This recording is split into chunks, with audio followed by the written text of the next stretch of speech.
Alright, we'll make a video of this set that I've been looking for a long time. New old stock still in the box. These have a 2020 date. These are a Gearwrench 3-piece set. This is the 84 tooth ratchet set. I have a 90 tooth ratchet set from these guys, and I also have the, I guess they're the second gen 120 XPs, but I've been looking for these for a while. These are made in Taiwan.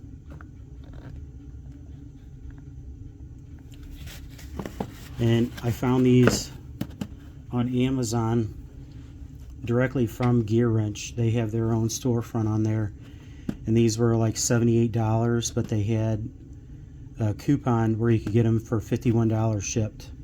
So I've been looking for one for a while, and I couldn't get one of my Amazon gift cards out of my wallet fast enough for these guys, but we'll open them up here and take a look at them. I think everybody's kind of seen these wrenches. These ratchets have been around for a long time. Really good, well-made quality. The 1/2 inch is a real nice, large size. Get them out of packages here.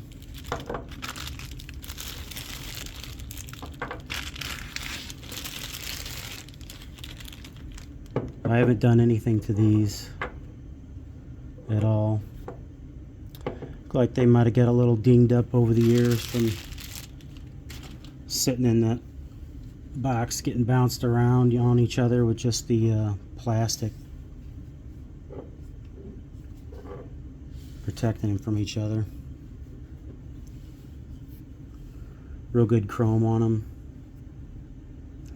Really typical of a Taiwan made ratchet. They actually have their part number stamped on there.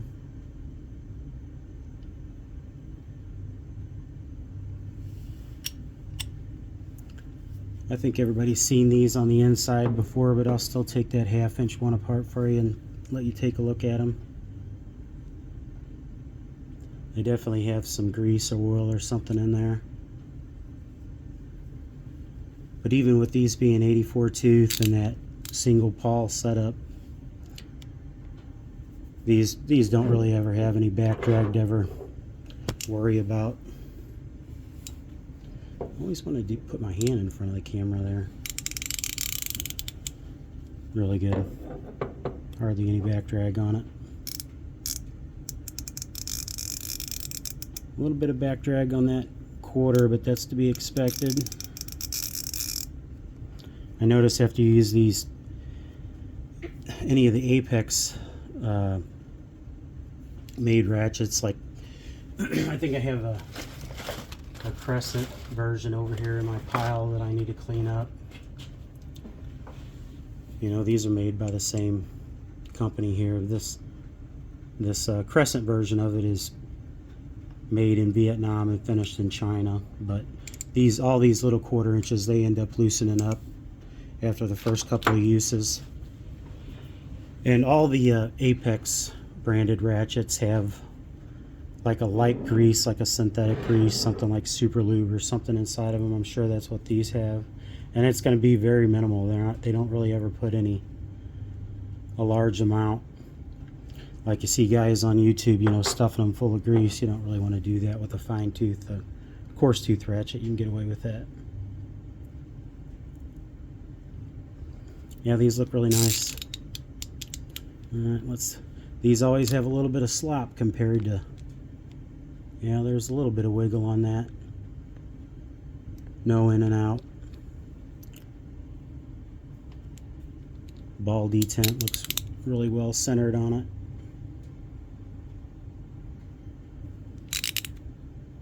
Anvils were machined after they were forged to size, or machined to size after they were forged. There's the quarter. We'll look at the ball detent on it.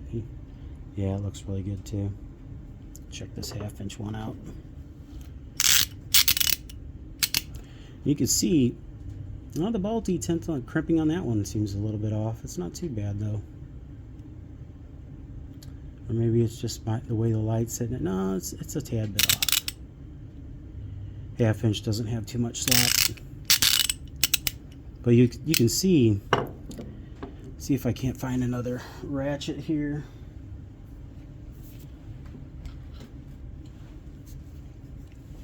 And I know other guys have had this gripe before, but you can see on this other Taiwan made ratchet, you can see how the ball is kind of centered up a little bit more along the length of this anvil.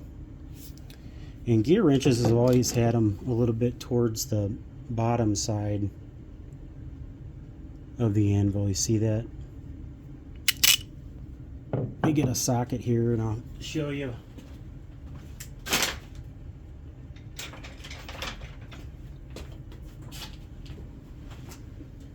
Get my old beater set of Harbor Freight colored ratchets down here.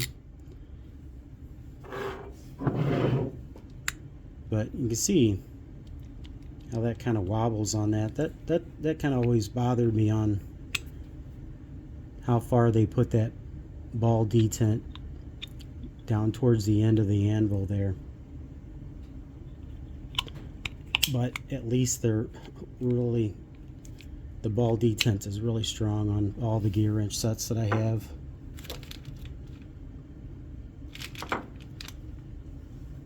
And I'll have to get out some more of my Apex made ratchets, but I don't think this ball detent is far down on this. Yeah, see, here's two Apex made ratchets. The Gearwrench is here on my right. See how that ball detent on that, if this would ever focus, is just a little further down on that anvil. And that makes the sockets, if you don't have Gearwrench sockets, it kind of makes them have a little bit of slop on the anvil. Otherwise it would be sitting a little further down, closer like that if it had it. Boy, that detent is strong on that guy. Alright, let me pause it here real quick and I'll take this half-inch one apart here. Alright, give me a second. Anybody remember this place? Cummins. My dad bought these for me in like 94 or 96 when I bought my house, just so I'd quit stealing his set of snap ring pliers that he had there. But he bought me a whole set of these things and I'm still using them. I recently bought that Quinn set that has a whole bunch of different tips that you can put into the set of pliers. But that's from that Cummins store. That was kind of before even Harbor Freight came around. I had an adjustable wrench, Cummins adjustable wrench, that I used for years at my work. I still have it. I brought it home and kind of restored it. It was a kind of a piece of junk, but my dad bought me that too. You know, he kind of went on a shopping spree getting tools there when I was a kid, just so I'd have something, you know. We'll see if we can't get this plate out like that before we spill the pawl out. It's got that single wide pawl in there. It says 84.5, so I guess it's got 84.5 teeth on that anvil there. Let's get this guy out of here. It does have some light grease or something in there. Yeah, it's like a super lube style of grease. Try to keep from spitting that out. But if you don't know, these have O-rings. There's a detent down there. I don't want to split that out, but there's an O-ring on the back and an O-ring on the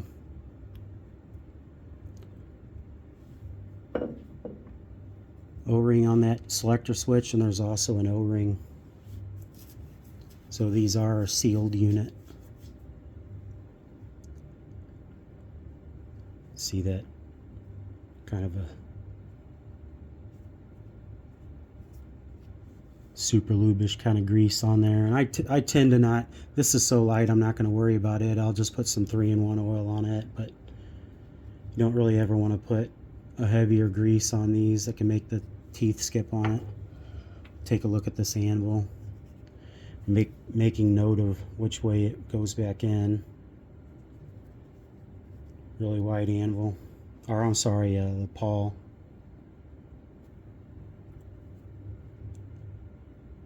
Looks to be just a touch wider than the actual gear. That's good.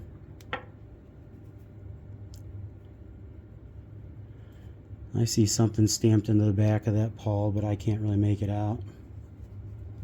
You'll see the 84.5 there. Let me count these teeth off camera so I don't have to look through the camera looking at my ugly fingers. Alright, there's 18 teeth on this pawl. Alright, we'll try to put this back together real quick. We'll put a little bit of light oil in it after we get it situated back in.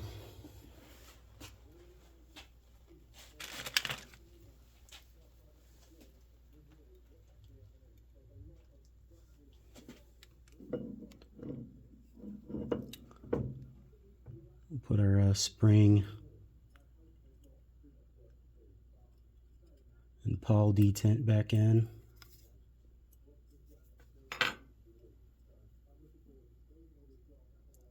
I'm trying to keep it in frame there, but and then I like to, on these, I like to switch it off to one side and then get that pawl in there, making sure that we had the, I like to switch that to one side there, get that, make sure we got that pawl in there the correct way.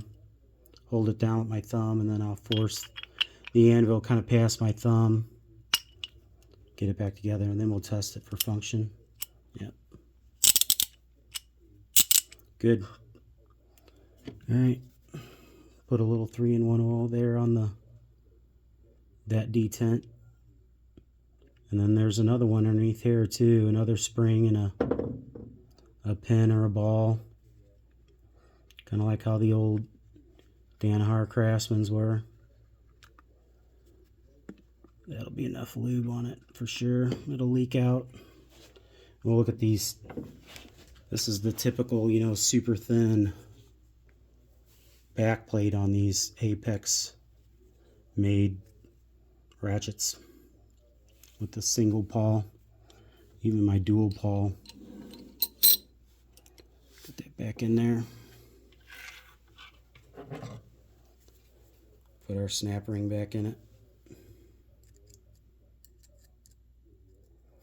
I'm not going to bore you opening up the other set. I already make my videos too long, it seems like, so. Although the analytics say everybody stays until the end, it seems like, so. We'll force this down. There we go.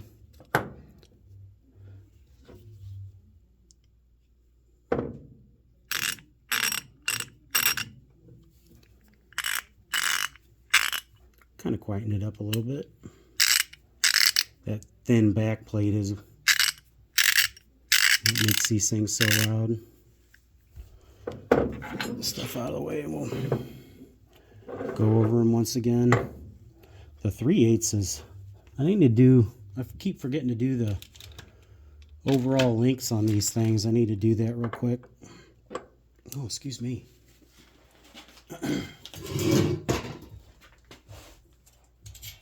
Get my rule out here.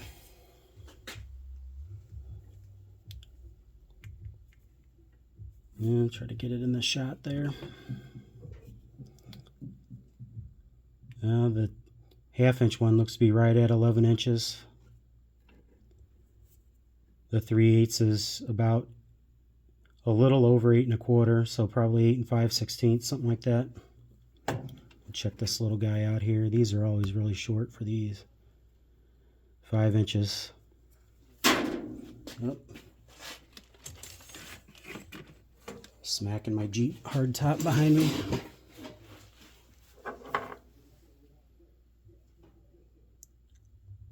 Yep, I'm glad to get these. I've been looking for a... I always see these things for going like over 100 or 125 whenever I see them new old stock on eBay, and I do have a budget that I want to keep under, even with the what I call, you know, a higher end style ratchet. Higher end to me.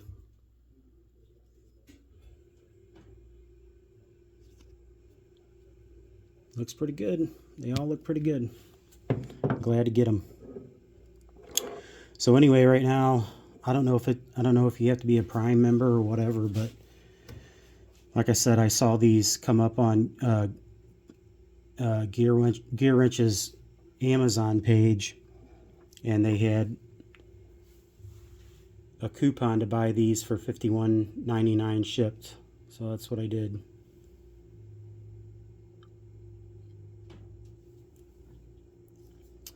Alright guys, just wanted to put them up there. Take it easy.